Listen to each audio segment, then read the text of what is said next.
Dustin, I know the debut didn't go the way you hoped for it. I guess what did you take out of that one? Yeah, you said that right. It's a little bit hard to take a whole lot from that fight, mostly just because I hate making excuses for stuff. I really, really do. It pains me to even say it, but I was really, really suffering from the long-term effects of COVID, and I got tired within like a minute and a half. And that like never happens to me.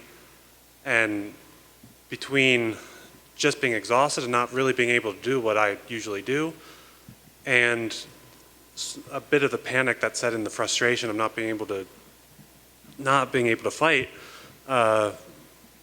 really put me on the defensive for most of the fight. And yeah, so the biggest takeaway from that fight was to take care of myself in training, and if I'm sick, then do something about it, and not just sort of put on my blinders and keep going, which is what I did. I was going to say, did you know from your training, like, this is not going to be good, or did it just get, like, was it just worse during the fight? I just didn't think about it. I really just did not think about it. So I had COVID in October, and had to quarantine for 3 weeks, and that bumped our fight back 2 weeks, I think. And then I thought, okay, that should be enough time. We'll just go for it. And then I came back into training, felt really bad, but I thought, okay, you just had 3 weeks of quarantine. Obviously, you're going to be feeling bad. You just need to get used to it again. And so that went on for a little bit, and then I was still feeling bad, and I was like, well, you know what? You've been training 2-3 times a day. Of course you're going to be feeling crappy. And then I was like, well, the week before the fight, you'll feel better after that. And that just wasn't the case. Wow. So I was going to ask, 8 months, was that by design? Did you like take extra time between fights? I'm sure if you were healthy, you would have fought frequently, more frequently. Was that by design? That was by design. I had decided as soon as the fight was over, I was not even going to think about scheduling a fight until I could train normally again. And that took a really long time. Not because the effects were really that bad. It turned out just to be a micronutrient deficiency. Just needed to take the right supplements and I was fine. But it took until April until we found out what it actually was.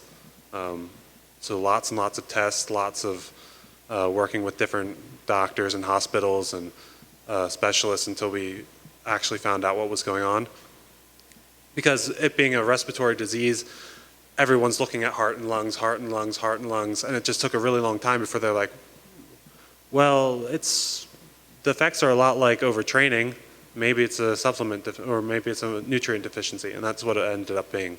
Crazy. So I guess now, is this like, kind of feel like your debut in a way? Like, hey, I know I'm 100%? It feels like my debut with a lot more pressure, because now I had that very disappointing performance. Even if I would have lost, it would have been a lot easier to swallow if I could have at least put up a performance that shows what I can do. And so having that really lackluster performance be my first real introduction into the UFC was heartbreaking, to be honest.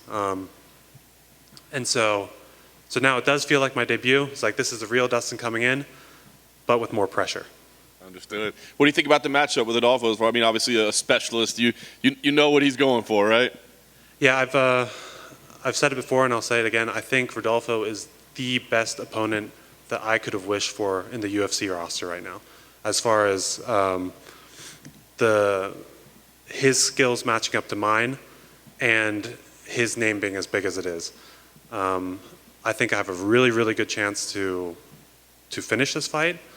And to really show what I can do. Of course, especially in the first round, the guy's an absolute beast on the ground. It could go pretty sour and he ends up choking me out, but I think I have a really, really good chance in this fight, and I'm really excited to show you all what I can actually do. That's awesome. And last thing for me, I was going to ask, obviously you want to get your hand raised, you want to get a win, but is that the goal, to kind of put on a performance that makes people realize, like, hey, that wasn't really me out there last time?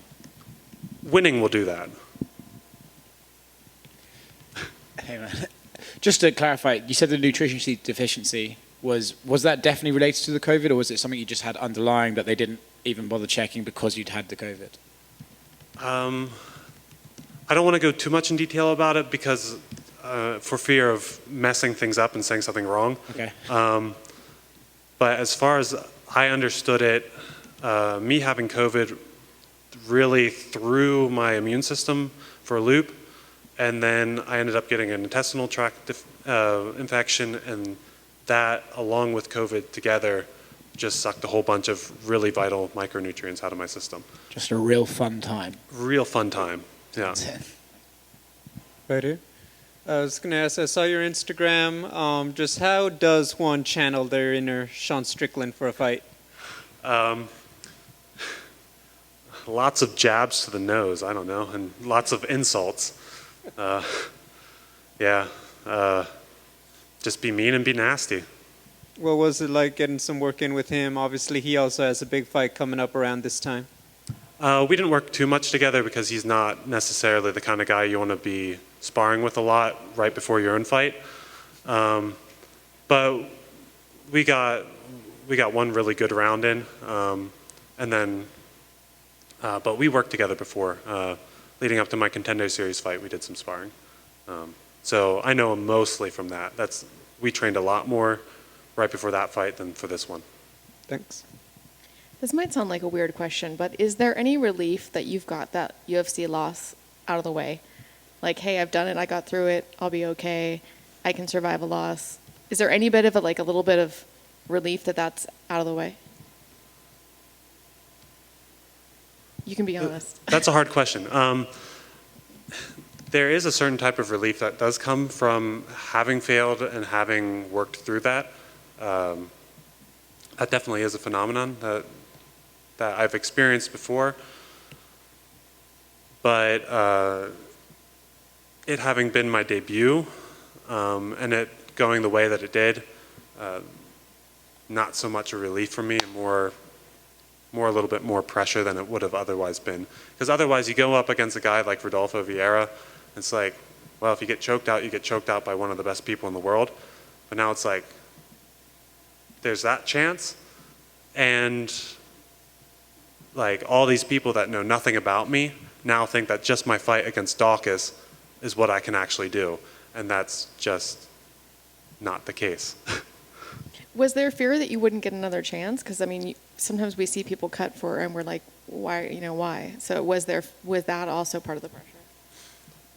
I wasn't too worried about it. I mean, obviously the UFC can cut me whenever they want, which brings definitely a certain sense of uncertainty into any fight. But I don't think I'm expensive enough for the UFC to just get rid of after one fight. I don't think they would care too much. If I was like on my second or third contract and I'm making $100,000 for just to show up, and then after that performance, I would be a little worried, but that's not the case yet.